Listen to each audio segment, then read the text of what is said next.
স্রষ্টা বলেছেন, তুমি যাকেই আমার চেয়ে বেশি ভালোবাসবে আমি তাকেই তোমার জীবন থেকে দূরে নিয়ে যাব এবং তোমাকে একা করে রাখবো।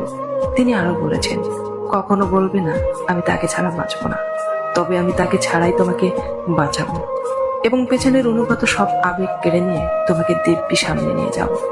তুমি কি দেখো না, ঋতুরাও বদলাতে থাকে, ছায়া দেয়া গাছের পাতাও যায় শুকিয়ে, ধৈর্য হারিয়ে যায়, কিন্তু তোমার স্রষ্টা ধৈর্যশীল ও পরম দয়ালু।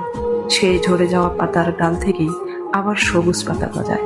তুমি কি দেখো না তোমার স্রষ্টার এই নিদর্শন, যে মানুষটাকে তুমি নিজের অংশ ভাবতে সেই মানুষটাই একদিন অচেনা হয়ে যায়, তোমার মন ভেঙে যায়, এমনকি তোমার বন্ধুও শত্রুতে পরিণত হয়, আর শত্রু খানিক সময় পরে পরিণত হয় বন্ধুতে। যে মানুষটাকে নিজের জীবনের চেয়েও বেশি ভালোবাসতে সেও প্রতারণা করে।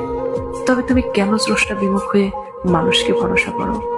অদ্ভুত এই পৃথিবী, যখন তুমি ভাবো এটা হবে না কখনো, কিন্তু পরক্ষণে সেটাই হয়। সেটা হবার নয় কি? তুমি বলো আমি পারবো না, অথচ তুমি পারো। এবং সবচাইতে বিচিত্র বিষয় হচ্ছে, তুমি বলতে থাকো আমি মরে গেছি, অথচ তুমি বাঁচো, অথচ তুমি বেঁচে থাকো, তোমার স্রষ্টা তোমাকে বাঁচায়।